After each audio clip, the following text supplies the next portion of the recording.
Rachel Tudor joins In the Calm. Rachel is a quantum health and circadian medicine specialist. She is also an internationally recognized fascia, biotensegrity, Pilates, and movement specialist. You are definitely going to want to grab your tissues for this one, fam. Rachel shares her absolutely incredible story of healing after a medical injury left her on the edge of life. She was suddenly unable to walk, speak, think, or move for a year before finding hope, healing, and a restored sense of life. Rachel takes us along her journey as she reclaims her health, vitality, and purpose by tapping into the ancient healing power of water, quantum health, circadian medicine, and Jin Shin Jyutsu, and energy medicine based on ancient Japanese healing art. Life abounds when we return to nature. Let's dive in. Welcome to In the Calm. I'm your host, Georgiana Alexander.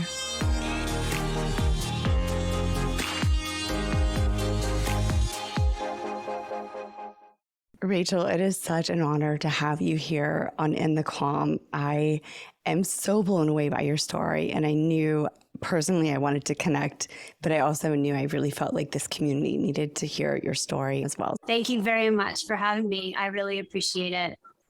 Yeah, for everyone listening, the way that I connected with Rachel is, I am in love with Veda Austin's work, crystallography, and I'm completely in love with the artistic background, the consciousness background.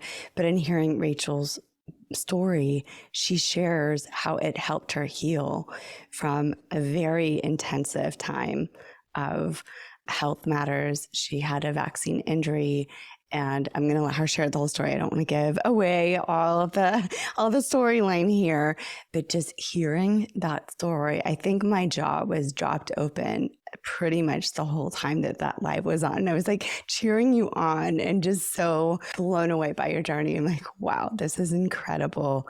We have to share this. You have such a beautiful background in biotensegrity, in ballet, Pilates, in quantum health and circadian medicine. We're going to get into all of that as well. But would you just start with a little bit of your origin story of how you connected in with health and wellness to begin with before your health injury? Sure. Well, let's see. I've always been drawn to the arts, and then I've also been drawn to science.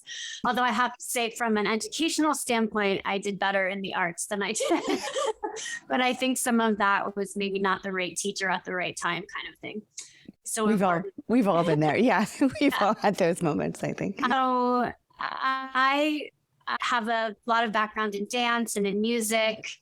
And through those backgrounds, I ended up becoming a movement specialist. So I danced with a small company in Boston at the same time that I was going to Berklee College of Music for voice. Wow. And from there, I actually got introduced to Pilates, like many dancers do. The man who was the artistic director of the company was becoming a Pilates instructor himself. So we walk into the studio and there's some reformers, and that's how I got introduced to it. And I'm aging myself, but this is a long time ago. That was back in my 20s. So that was my first introduction to Pilates. And I think like many movement people at the time, I really, really fell in love with it. And so I continued, when I moved away from Boston, I continued my Pilates education. I ended up moving to Huntington Beach, California, and looking up, Pilates instructors. And unbeknownst to me, who he was at the time, I actually ended up finding Rael Isakovitz's studio, who is the founder of BASI, Body Arts and Science International. Wow. That's a major Pilates school for anybody listening who doesn't know. And I was able to take privately from him, several times a week for a few years. And that was an amazing opportunity that I had. And then moved away as life takes you other places. Right. We were talking about that before, how we're led to different places at different times. Yeah. From there, I ended up moving to Washington State. And at that point, I was already teaching ballet in California. And So continued my career in terms of teaching ballet and classes that go along with that.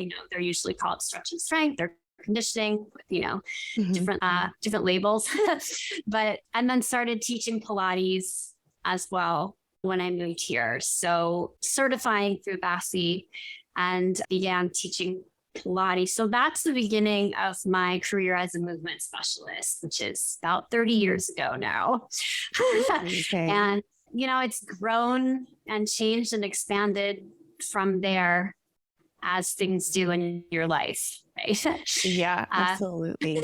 Absolutely. Yeah. And even the practice of Pilates, I feel like the awareness and the way it's being presented now, I grew up, my mom loved in the 80s doing Pilates and different stretch movement practices. And it really got me into that at an early age. I'd be just a little kid just watching her and like practicing along. And I didn't realize the foundational structuring that was helping my body as I went through school, as I became an athlete and played soccer and, surfing and horseback riding, things like that, equestrian.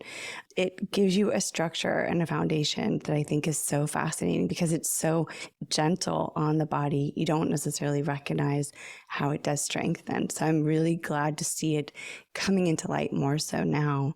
But so this is fascinating that this is your background. You're used to moving. You're used to the freedom of your body. You're used to great health. You love arts and education and all of this. So now speed us up a little bit to a couple of years ago as you were coming into this time period of your life and what happened with your healing journey. Okay, well, at this point, I have my own movement studio and it's evolved out of, I would say, just Pilates into an interdisciplinary, individualized approach.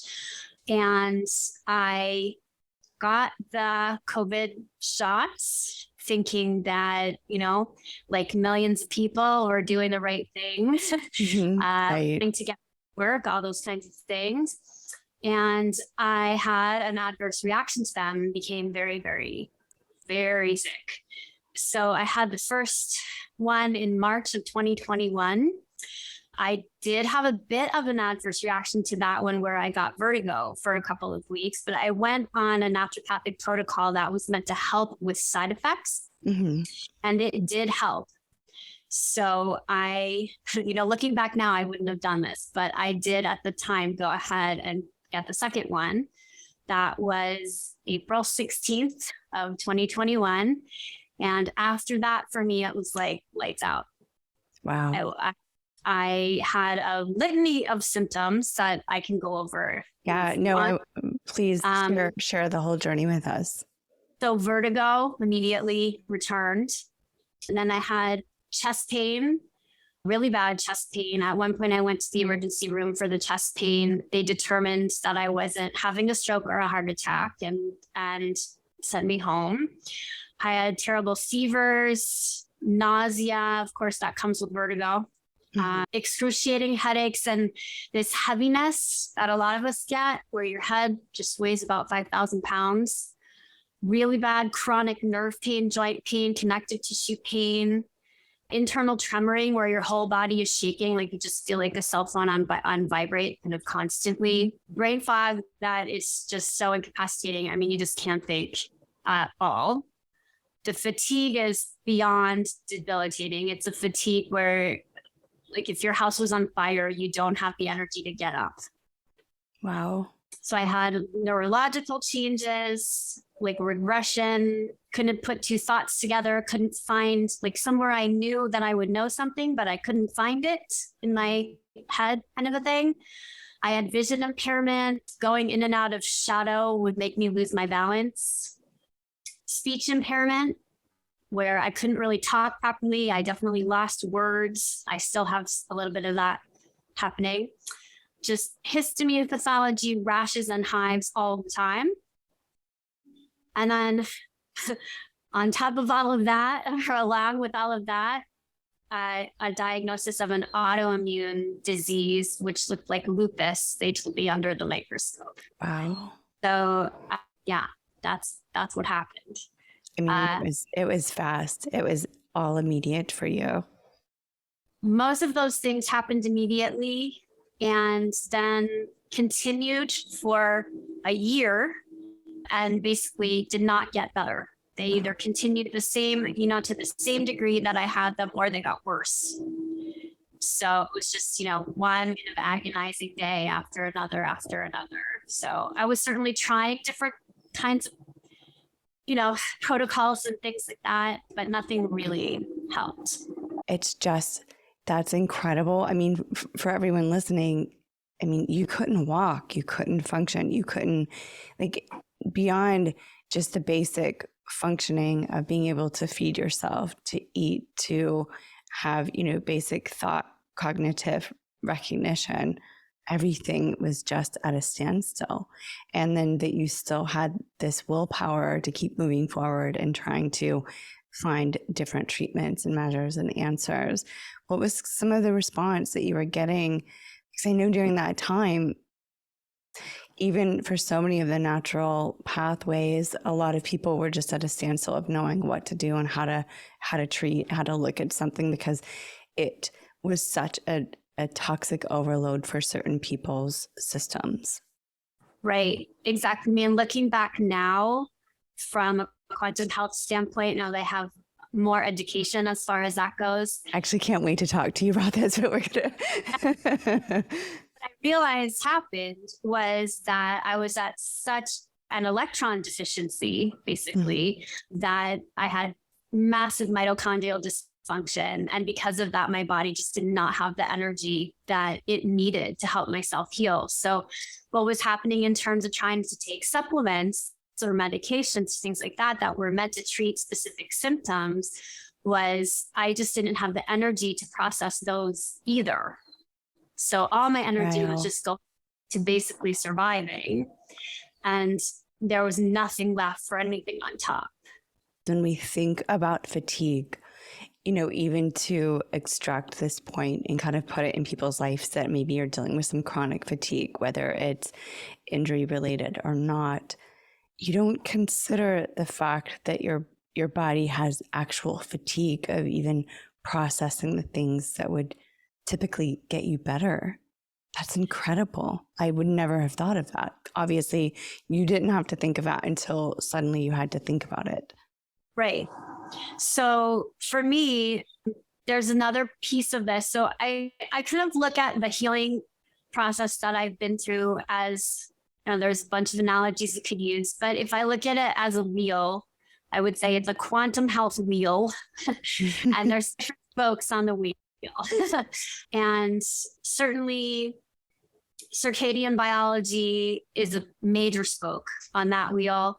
Then there's an energy medicine practice that I do called Jin Shin Jyutsu, which is a Japanese touch energy medicine. So you can think of it as acupuncture, but with the hands. Okay. That's a very simplified version. But what's great about it is that part of the point of it is you learn about yourself, you get to know yourself, and then you can help yourself, because it's all through just the touch of hands.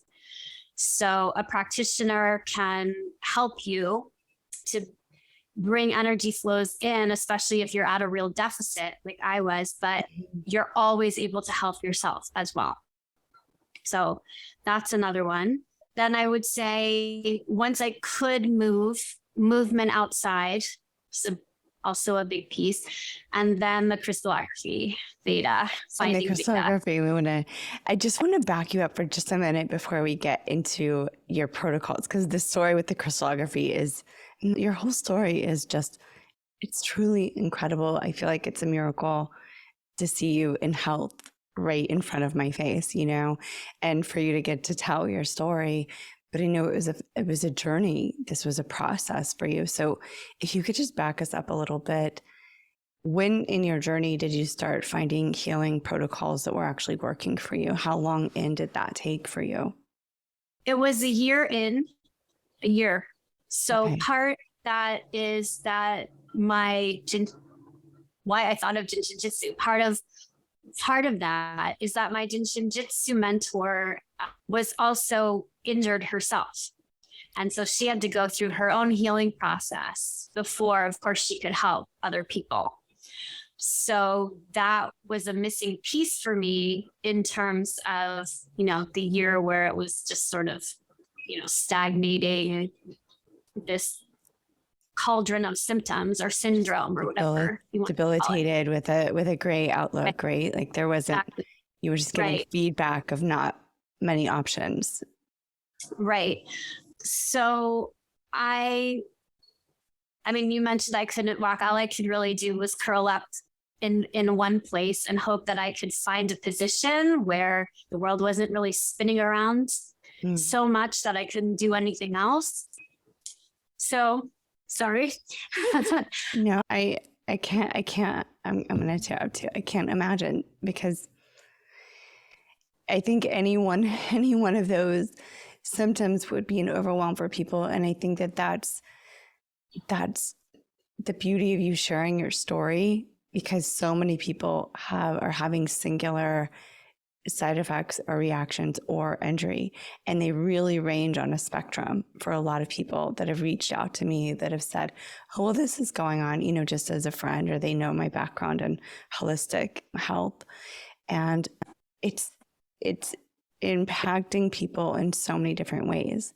And this has been the case throughout a lot of different medical moments in our history. But this time period is really unique because we have so many other environmental toxin overloads in our day-to-day lives, as well as a collective trauma that occurred about the same time, as well as such an unknown, medicine, such an unknown shot.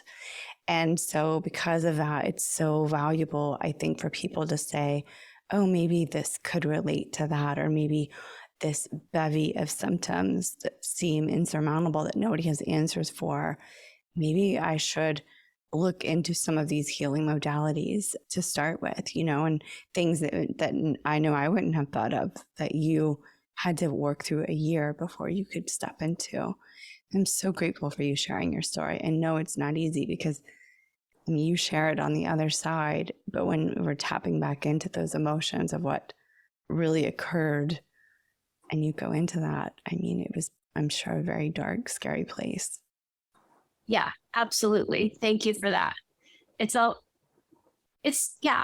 trauma on many, many different levels. Right. Yeah. And then not feeling heard or understood, or, I think that's the hard thing with every place of medicine and healing, is we think that there is just one solution. Like if we go to the hospital or we go to the doctor's office, we think, oh, there's a prescription they can give us and that's going to fix the thing.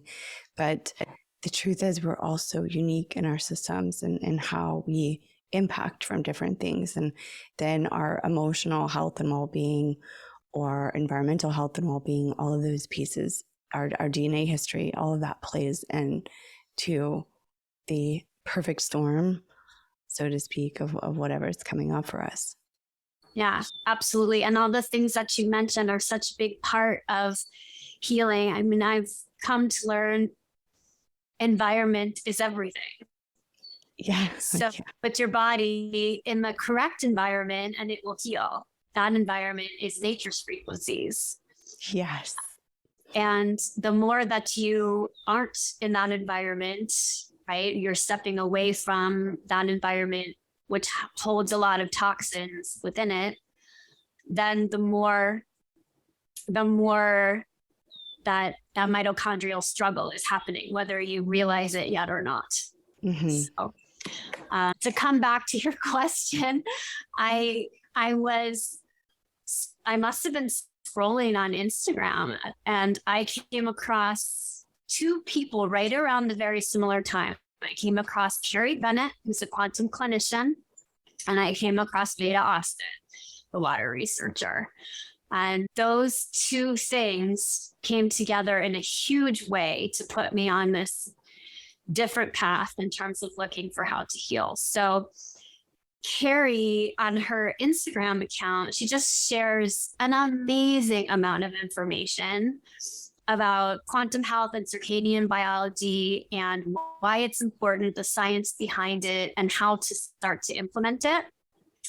She also gives workshops. And so I started out by reading through everything I could on her account, and then taking some of the workshops that were becoming available. And some of those she was co-teaching with a doctor named Corey Gasvini.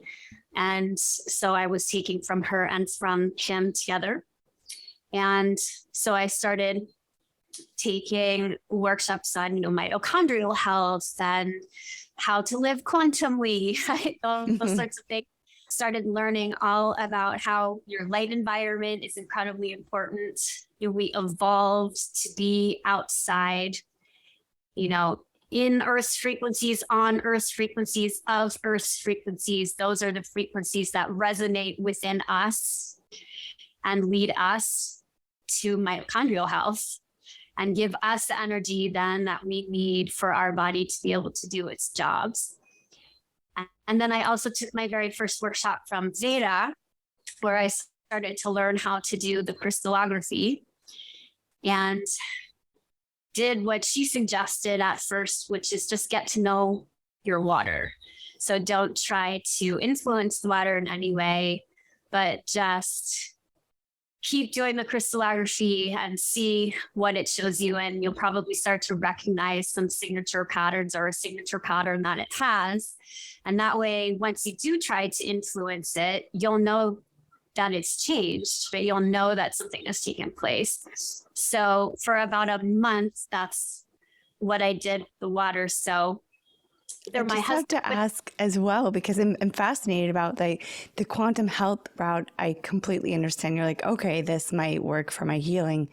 With Veda's work as a water researcher, and I imagine with her workshop and training, you're getting messages or art or feedback from the water. That's how I've seen most of her work presented.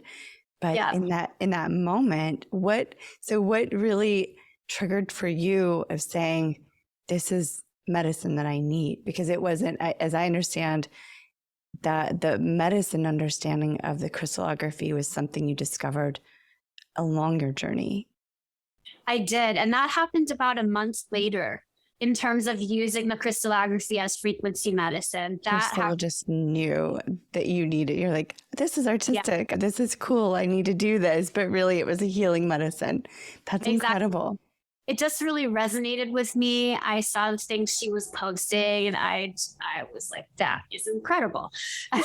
And so, I found a way to be able to have just developing a relationship with the water nearby, so I could get it in and out of the freezer and look at it without falling over.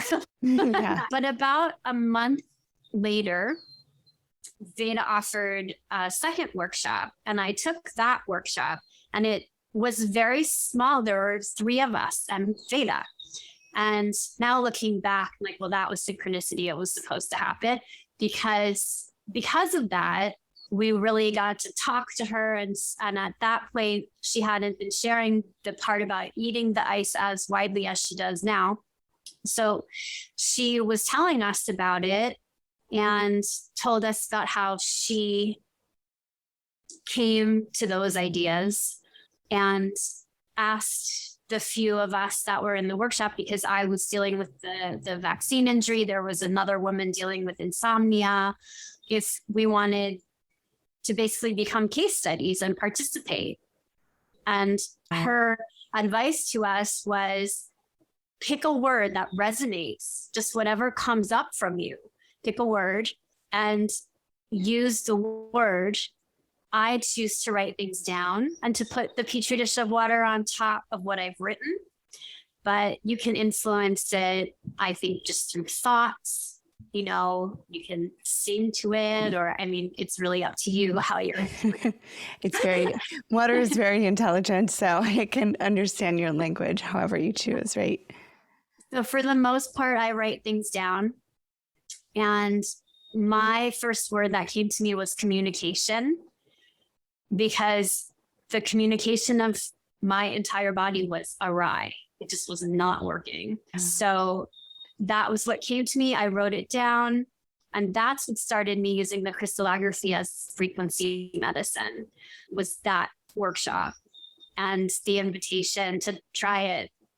That's amazing. Just that timing. And then because now she is sharing so much more about eating the water. But I do remember earlier on, I would see her work and I'm like, it's beautiful, or it's like art transformed water, that water is creating this beautiful artwork and using it as a language.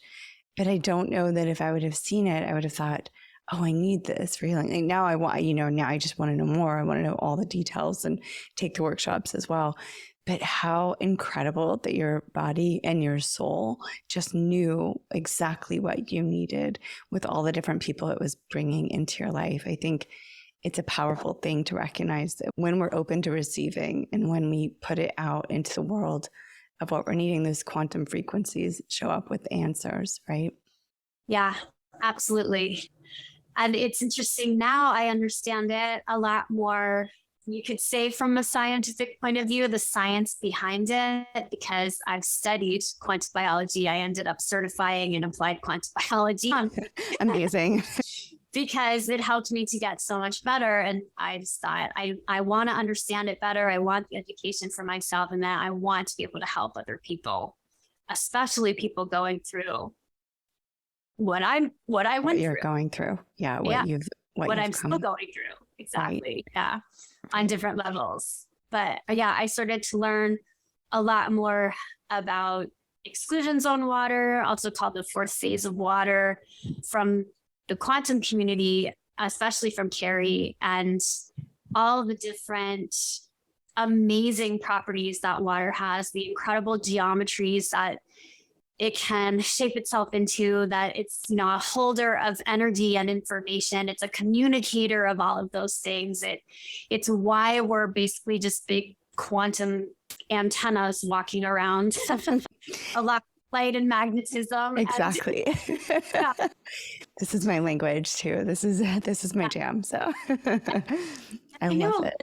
About it beforehand. I knew some things because I had a fascia focused movement practice. Right. I was a student of biotensegrity or living tensegrity, fascia integrity. There's different words for it. And so, I had touched into these things, and also very much of the paradigm that absolutely everything is interconnected. Everything affects everything else. Everything moves everything else. We're absolutely of nature. We are nature. We're not separate from any of that. We think we end at our skin. I think a lot of us feel that way, but it's not. We're just, everything is permeable, and we're these incredible superconductors. So if we put ourselves in to where the like I was saying before, we're superconducting at the correct frequencies, which come out of nature, then your body knows what to do. And if you give it enough time out there, it will start to do it. Yes. Oh my gosh. I love this so much too, because I think most people think that table is a table. Our life is the life as it is. Our skin is like, we're enslaved in this skin suit, but it does expand. We are all connected. And so that space between the valley and the tree line, you think it's so far and you think, oh, I'm in an empty space, but we're in connected space constantly with each other, with nature, with the entire universe. It is all connected. And I love that we can look at the fascia system and the language of the fascia system and look at that as like the micro to the macro of how things work in the entire universe. Like, it's really, really incredible. And I know, like, sometimes I'll have conversations with people and they're like, okay, that just blew my mind a little. We need to like bring it back to earth size. But it's just so incredible, the rabbit holes that you can go down. And when you start to understand the unlimited possibilities of life and of healing and of health and of wellness, when you align to this wisdom, that it just is, it's not a question, you've studied the science.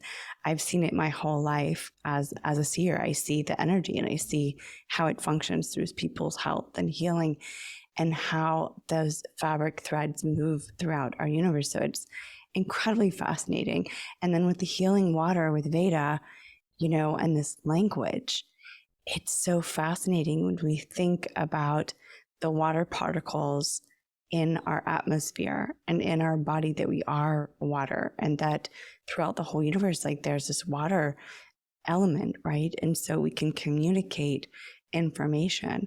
And if healing is what the information needs to be, you were delivered healing through these different protocols. So what was the protocol with the water that you were using for healing? Yeah, absolutely. So what happened was, well, I used communication for quite a long time. That word resonated with me. So I would write it down at least once a day, sometimes more than once a day. I would put the petri dish of water over it and I would freeze it using Veda's technique. And then I would take it out and take pictures, because that's the only way you're going to be able to study what it told you. and I would eat the ice. And so for about 6 weeks, I used that word. In the meantime, right at the same time that I'm doing this, I'm also now implementing circadian biology into my life, which is that I'm outside at sunrise, I'm outside at UVA rise, I'm outside at UVB rise, I'm outside at sunset. I'm learning about these key times of day, these key light frequencies, and that are absolutely foundational to health, period. Especially if you're at any kind of deficit, but just period. They're the foundation. Along with being outside a lot more. I tried to stay outside as much as possible for grounding, for all the positive effects of grounding as well, because at that point, I'm just so inflamed, right? It's so much inflammation, reactive oxygen species. I mean, all the stuff that causes all the things that society gives names to, right? Mm-hmm. But we can all boil it down to mitochondrial dysfunction in the end. So outside, some kind of skin touching the ground for the effects of grounding, just try to immerse myself being out there.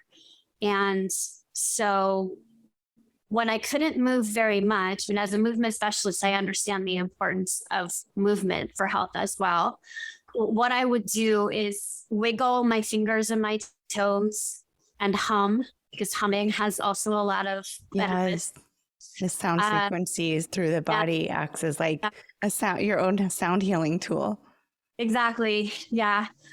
So I would try to combine things, right? Like I would go outside, or my husband at first had to actually carry me outside because I couldn't get out there by myself. I mean, this is just, it's just so miraculous to me, because I mean, you're being carried out into the ground so that you can take in the impact.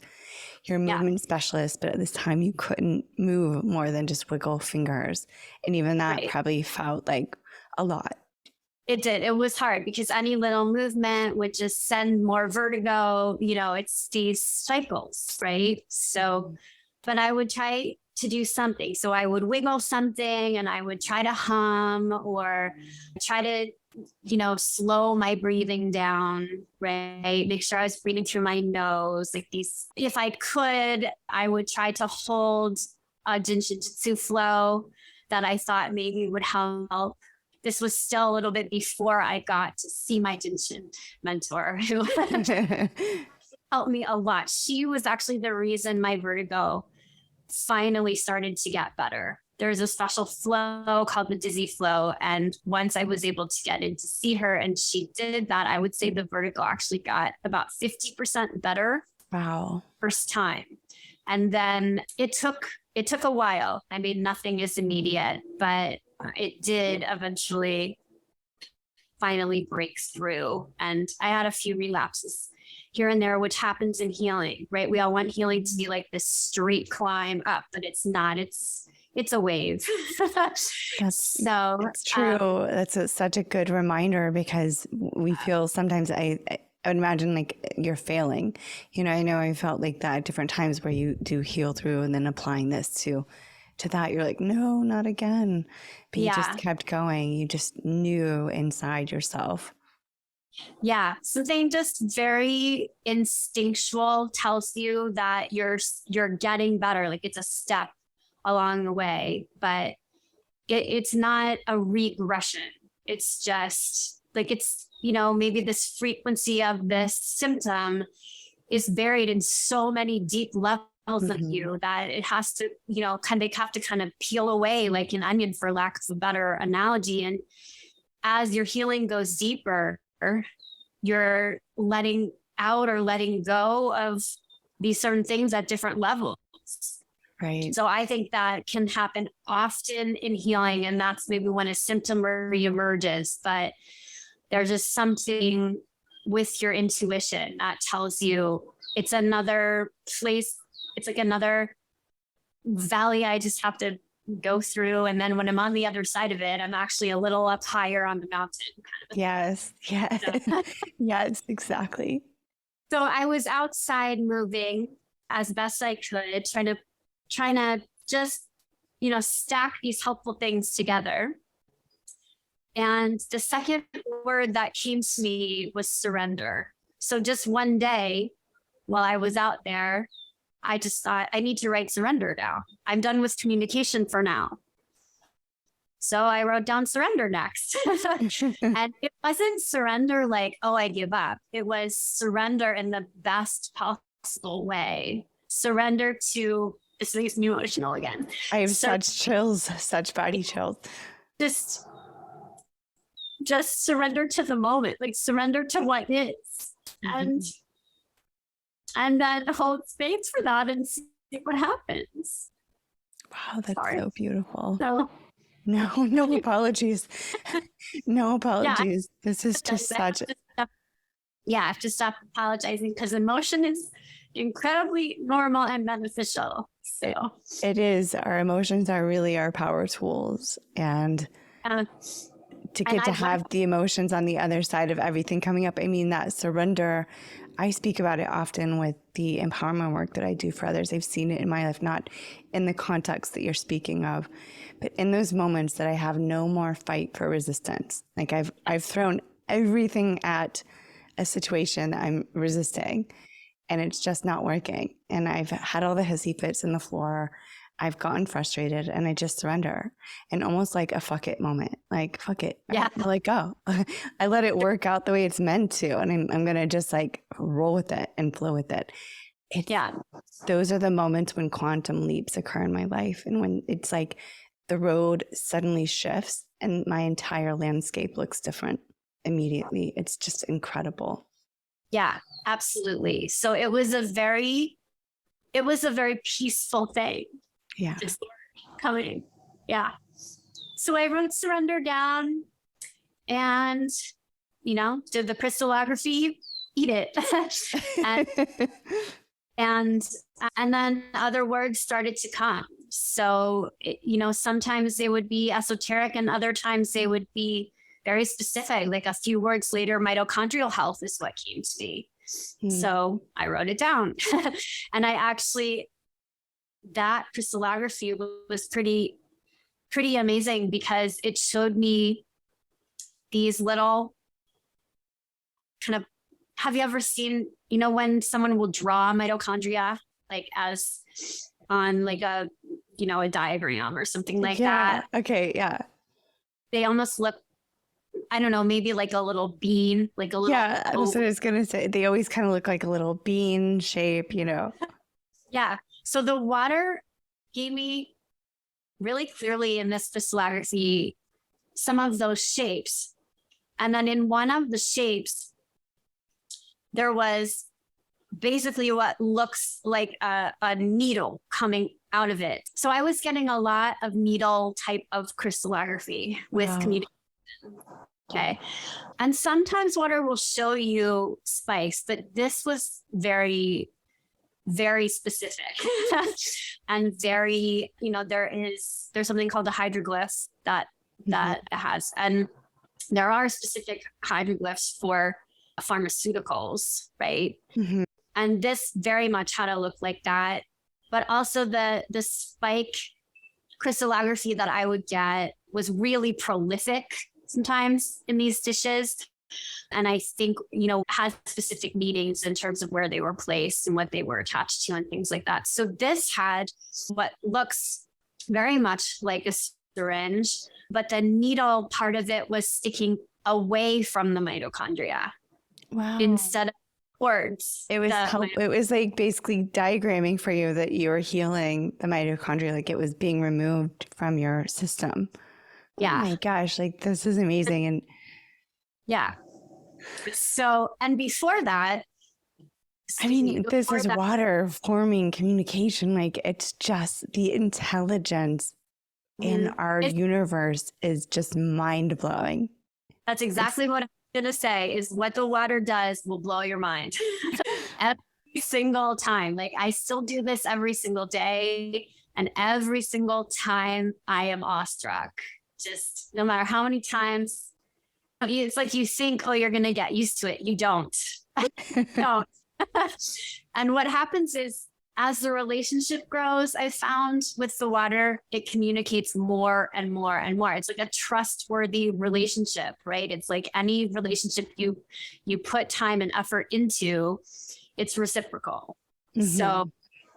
So I had, going back to what I was saying, I had a lot of these spikes in the communication crystallography, but at first, a lot of them, the needles were pointing like into what I would consider to be the more communicative parts of the crystallography, if that makes sense. And then I was starting to get combinations of, in and out.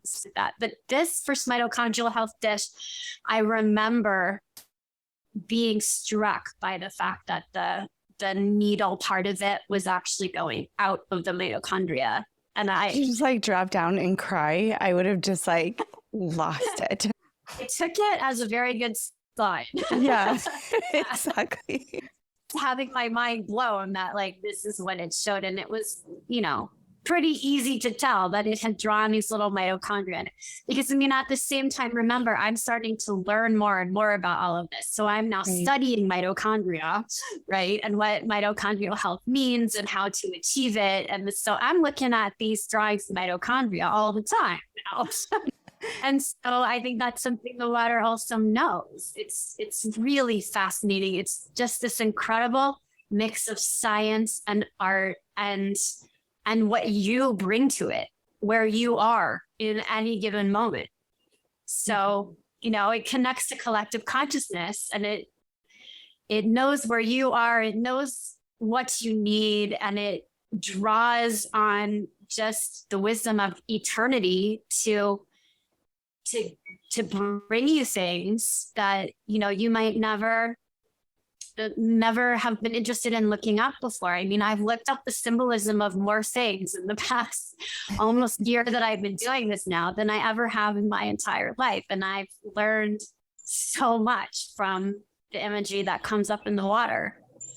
So it's to me, the incredible piece. There's just so many pieces. I honestly don't have words for all the emotion and the thoughts that are coming through right now. But just that you were not only experiencing this as a communication tool, but as a healing tool, and just the wisdom that it draws through ancient medicine, ancient wisdom, because the water, wherever it has always been, which it has been here on earth, always, the wisdom of the entire universe, it can draw on that wisdom and that knowledge and that healing capacity, and then tapping into quantum effect with that. It's just, wow. Just wow. Yeah, absolutely. And I think, like I said, I think it's a spoke on this quantum wheel, but it's a major spoke for me. What were the impacts in healing that you were beginning to see? Like, if you kind of walk us through the time frame of when you began these practices, and modalities and communications, how did that start to impact your health healing? Yeah, well, what happened was we had talked about near the beginning about being on supplements, right? And not really having the energy to process them so that they could, try to do their job for me. So I decided what was best for me was to go off of everything I was on. At this time, granted, I wasn't on a medication that anyone had told me I needed to live or anything like that. Everyone has to make their own individual decisions. But what felt right for me was to go off of everything and to set a circadian baseline. So to entrain my circadian rhythm, and then to do all the things inside of my home that make sure that that rhythm stays protected, which is changing your light bulbs, right? Making sure your light hygiene is good, turning off your Wi-Fi as much as possible, especially at night. If that's the only time you can, then at least try to make sure you do it then. So it's mitigating all your non-natural EMFs, right? The man-made electromagnetic frequencies. It's blue light blockers. It's no screen time a couple hours before bed. It's, it's your water. It's the quality of the water that you imbibe, right? But I have to say, at the same time, I wasn't working through any of this. And so nothing that I did was expensive because I couldn't afford to do anything. So in terms of, water quality, I'm filtering my tap water and then re-energizing it by putting in minerals, putting it in a blue glass jug and putting it outside to be outside in moonlight and outside for sunrise. So these aren't, I'm not talking about expensive filtration systems or anything like that. I would say the same thing in terms of going outside. Outside is free. Yes. And you can do a lot of things to try and bring outside inside to help you if you have access to that. And that's something that you can do. But for anyone who can't, like me, at that, basically, just go outside because you get it all, right? All the frequencies of light and all of that, they're all outside. You don't have to hack your way to doing them. So I integrated the steps by making sure I was outside as much as possible and going outside and trying to reestablish my movement practice, whatever that looked like. So started out saying I was wiggling fingers and toes. I was humming, trying to make sure I breathe in my nose, those kinds of things. As I started to feel a little bit better, and this is very, very incremental, but I did see changes, I would say, that I could really tell were working for me within a month. And after a year of having nothing, that's fast. Yeah. Wow. Yeah, that's incredible. So you're noticing changes within a month. Yeah. Incrementally, this whole kind of burden of symptoms, slowly but surely, they're getting less. They're getting a little bit better, a little bit better, a little bit better. So I would go outside for sunrise and be out there for about 15 or 20 minutes. That was just, feet on the ground, a grounding in some way, and trying to be grateful because emotion and gratitude, love, that's all a huge part. Those positive frequencies, whatever you can try to find that makes you feel good, that's a big part of it. The belief that you can get better is huge.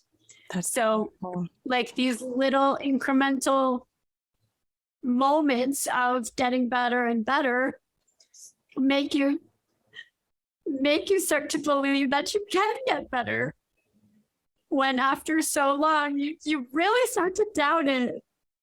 You really start to doubt it. You don't know if your body is ever going to be able to go back to at least where you started out, never mind maybe be better than it was before. Yeah. So it gives you hope, which is huge. And the belief in self-agency again is just enormous. It begins to grow. It's like that little, you went a year with nothing. Yeah. And then not only are you seeing within a month incremental changes, but your emotional expression, your light of life is growing inside of you. And that's starting to build on itself and build on itself. And that momentum is helping carry you forward, even probably in the ways that your body wasn't quite ready to fully carry you forward. Yeah, exactly. So one of the things that I was learning along the way for circadian biology was how important it was to be outside and moving during UVA rise, which is about an hour after sunrise. So I would make sure that during UVA rise, I was back outside and trying to move as best I could. Then as I got better and started to be able to move again, I just continued the practice that started with wiggling my fingers and my toes, which was just a very somatic practice of go outside, come to quiet, tune in to myself, and just let my body do whatever it needed to do. So coming from a background where there's a very correct way to move and a very correct way. You're breaking all your own rules. Right.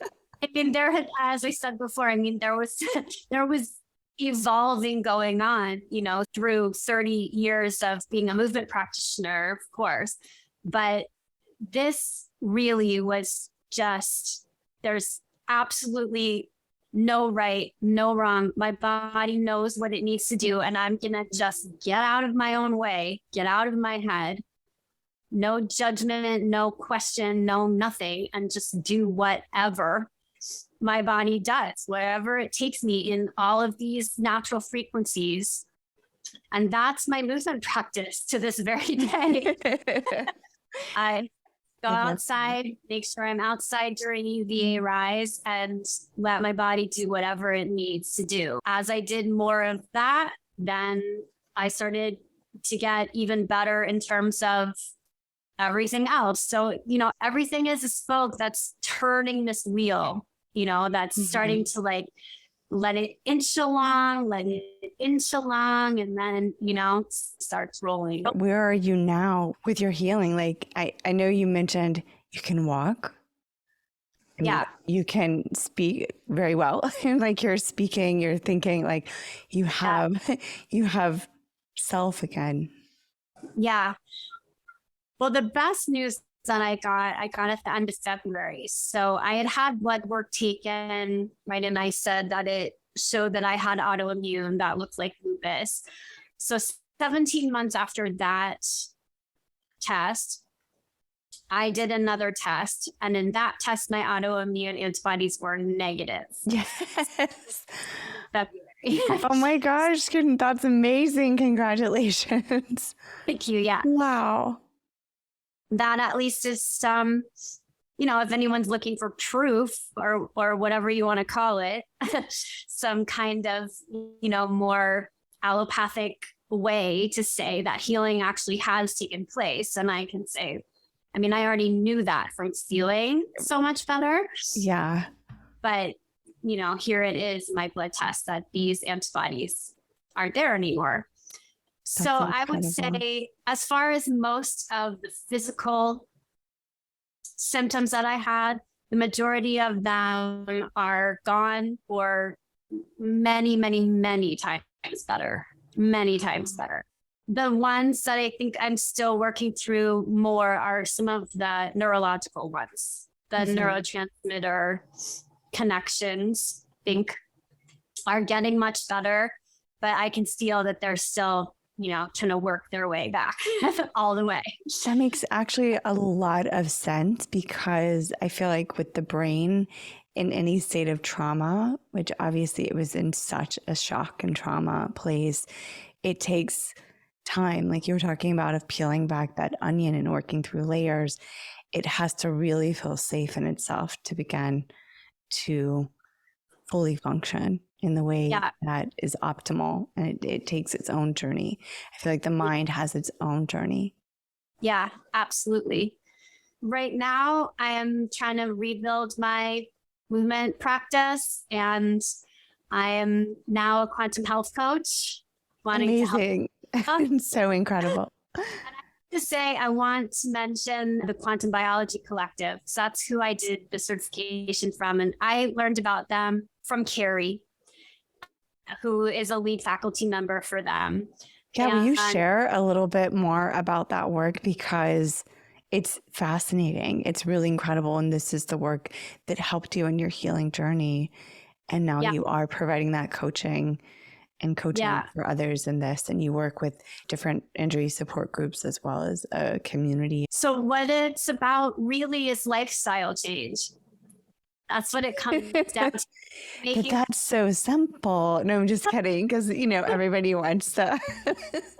It's not simple. It's so, you know, I mean, on the one hand it is, and on the other hand, it's not, right? But exactly. So, you know, because when you hear something, I think for the majority of people, and this was me, hearing, well, you need to be up and outside at sunrise, right? Or you need to at least be up and like looking out your open window at sunrise. I mean, for some people, just that sentence alone is so jarring and like trauma provoking, like, you know, like, no. Exactly. No way. You need good sun quality. You need water. You need breathing. Right. I mean, you know, taking it back to like our complicated plant status, right? We are just complicated plants. Right. We need these things for basic functionality. Reverse photosynthesize. So, yeah.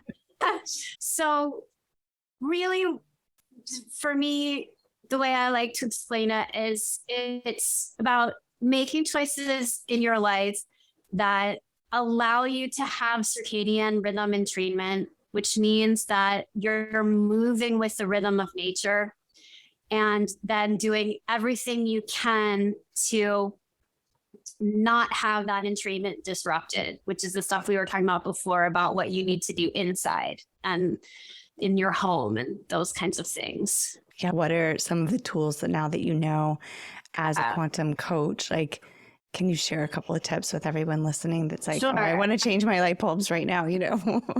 Yeah, what I would say is you want to do incandescent bulbs or red bulbs. And incandescent bulbs, you know, they've gotten a really, really bad name out in mainstream, but they're so much more the kind of light that we want to be under, which is thermal light, right? Light that comes from heat. And so they're a much more full spectrum light. They mimic what the frequencies of sun has in it so much better. Anything like a halogen or especially an LED, right, or a fluorescent bulb, those are very bright, cold, kind of white blue frequencies that have been isolated out of the natural spectrum that they're usually in, right? That light isn't bad in and of itself. It's that when you isolate it out and it doesn't have any of the red or infrared that's always in natural sunlight, that's when it becomes toxic. And because light basically runs our chemistry, so it's biophysics that runs our biochemistry. So we talk about hormones and we talk about food and enzymes and all these kinds of things, but it's actually light that runs that entire show. Light is what turns everything on and turns everything off. You want to really make sure that you've got your light story right. It is huge. And I think we address so much in our hormones and we talk about our foods and we talk about our fitness, but bringing it back to our light source. I mean, how many people have thrown out all their old bulbs for new LED lighting, the tools and resources that we have that we can bring back in, like the incandescent lighting, like the red bulbs. I was seeing someone on Instagram put red tape on all of the lighting that they couldn't change out, you know, like that was in their appliance, like the red tape that goes on the back of a car tail light to fix it, to cover it up and at least let it emulate red. It's fascinating when you start to really dive into this world. And then with the water, will you share with us with the water, even your practices? Because I know I love reverse osmosis and the structuring systems that you can get. That's next on my list. Personally, spring water, getting to go out and find your own water. But I feel like a lot of people in city living that are just trying to find ways to better their health, like what can they do? They might have patios or things like that. Absolutely. I would say, I mean, I'm all for use nature as much as possible. Yes. Right? Especially because, as we talked about before, some things are and aren't affordable for certain people. Right. Mm-hmm. So I think, if it's available to you to get a fantastic system that does everything for you, right? It filters and remineralizes and does all of these and structures, does all these great things, then feel free, yeah. Is that a great thing that you could do for your health, to be making sure you take in as structured and mineralized and healthy water as possible? It is, but I don't think it's necessary. It's not what I do. And I got better. I got better using filtered tap water that right. And I re-energize it with, minerals and intention and putting it outside. So I just don't want anyone to feel like they have to make these huge investments if it's prohibitive for them to do that. Right. So in terms of water, filter it, right? I do really make sure that your filter takes out chlorine and fluoride and as many toxins as possible, but chlorine and fluoride are big. You want those to be removed out of your water for sure. A lot of filters, though, then strip everything out of the water. So you need to put back what you want in the water, which is where remineralizing your water comes in.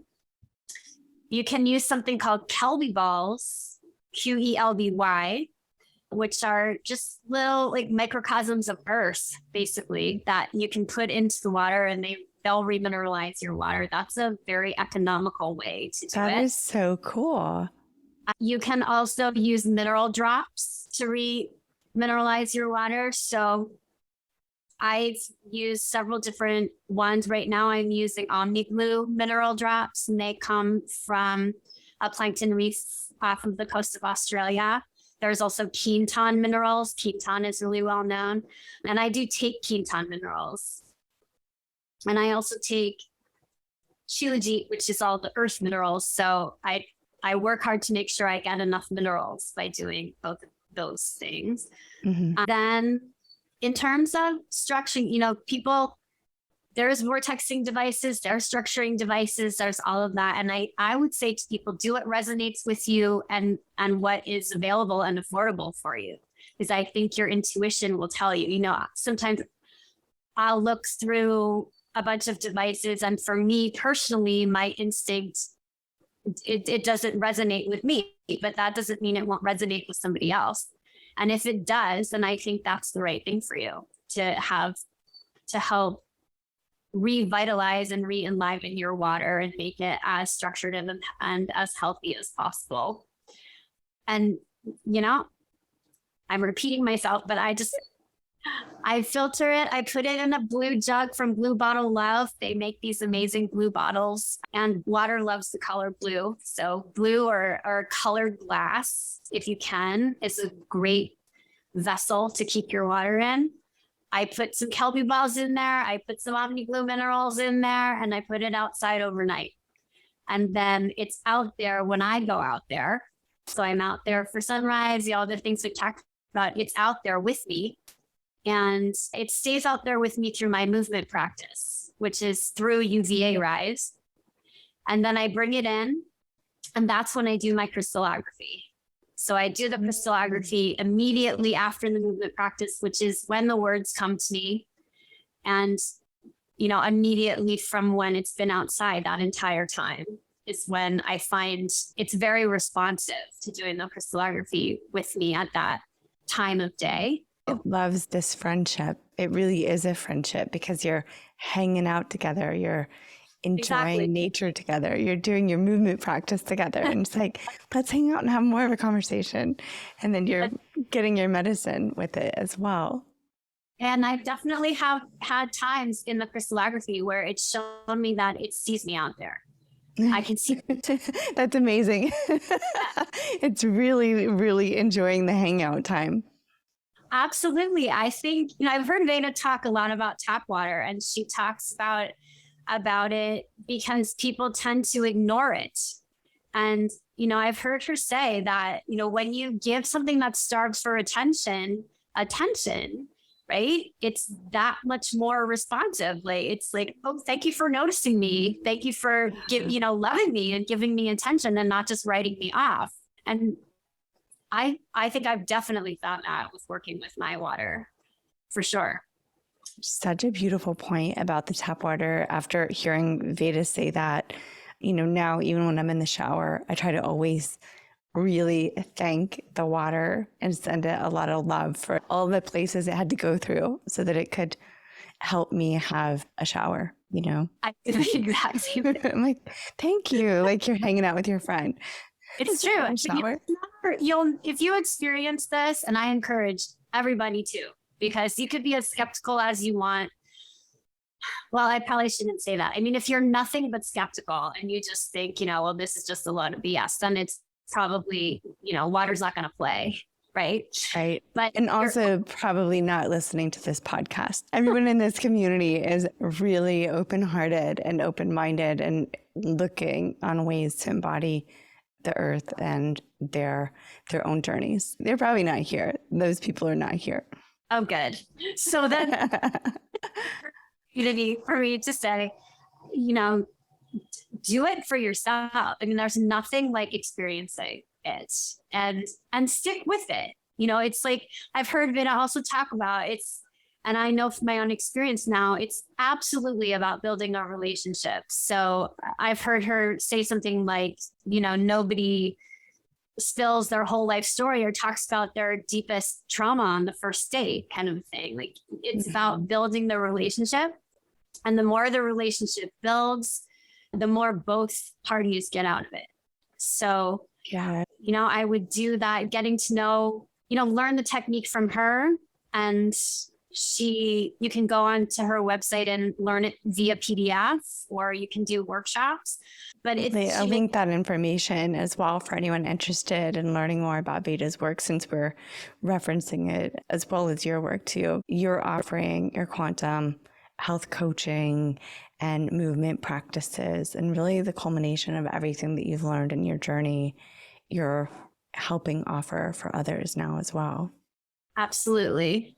Yeah. And I mean, once you've learned the crystallography practice, I'm happy to talk. I could talk about it all day. I know. I feel like there's so many rabbit holes that you and I could definitely go down with all of these different topics. But I know for everyone listening out there, I did want to ask you, as we're kind of wrapping up, and thanking you again for sharing this just incredible journey. I feel like I've said incredible about 50 times because there is not a language that can express really what you have been through, the shifts that you have created in your own life, what you've opened the door to, and the collective processing and healing as well for everyone else.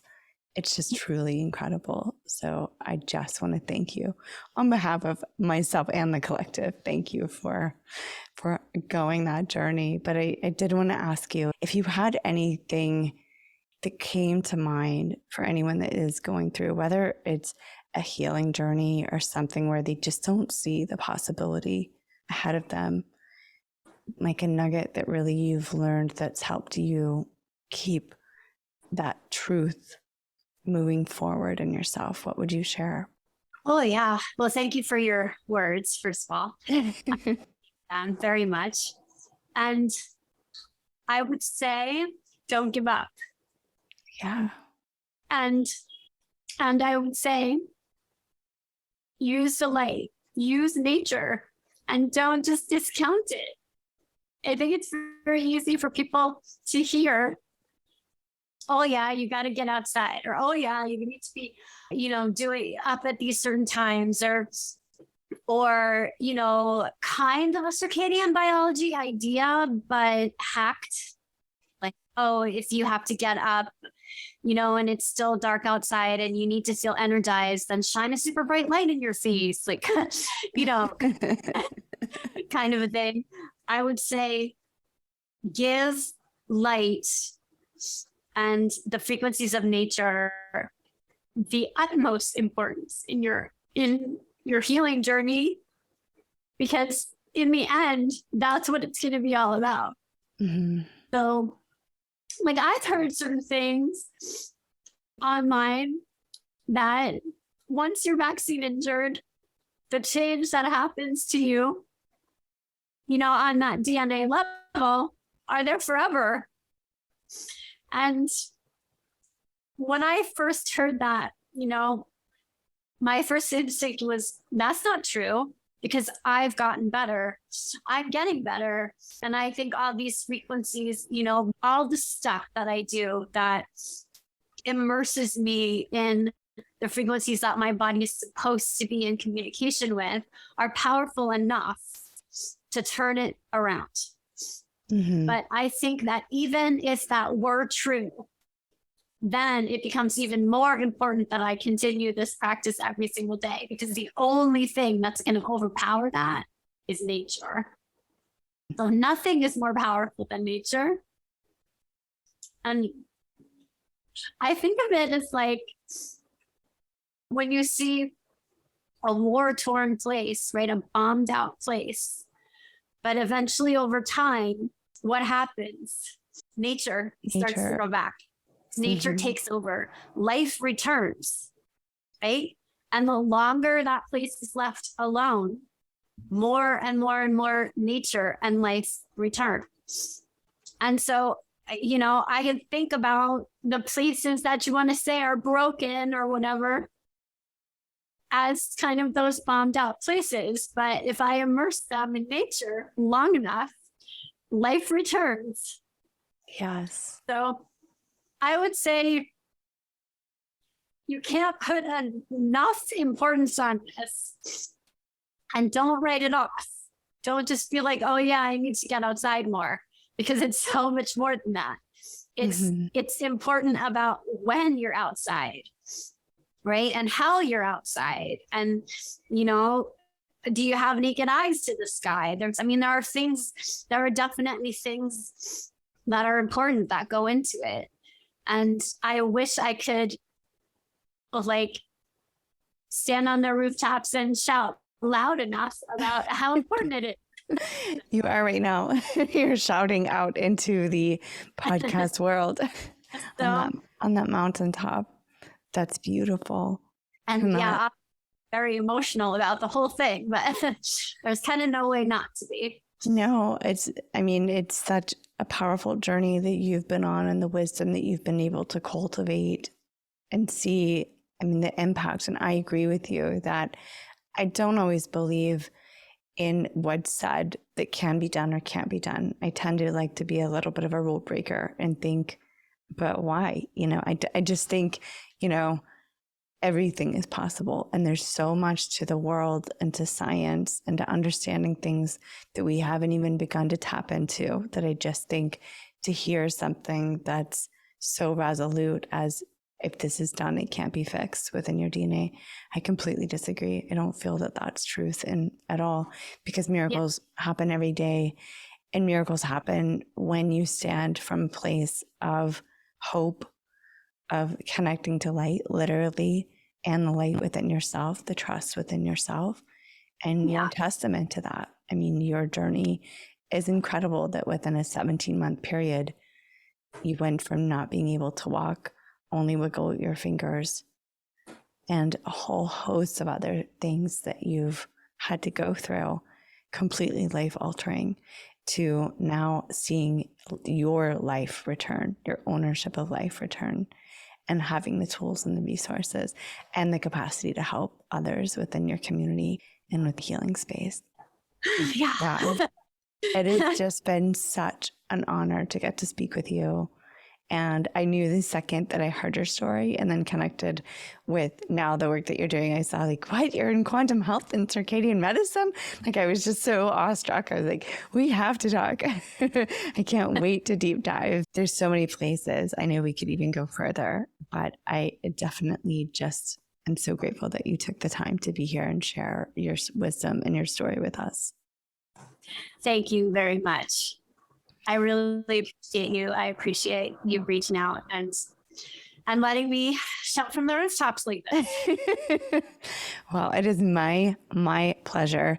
And for everyone listening that wants to connect with Rachel, we have all the different places that you can connect with her and her work, and some of the resources that she shared. We'll have those in the show notes as well. Definitely reach out to her. Definitely connect if you're having your own trauma that you're working through with vaccine injury or other health matters, because she has so many great resources as well as a lot of love and empathy for healing. So she wants to connect and hear from you.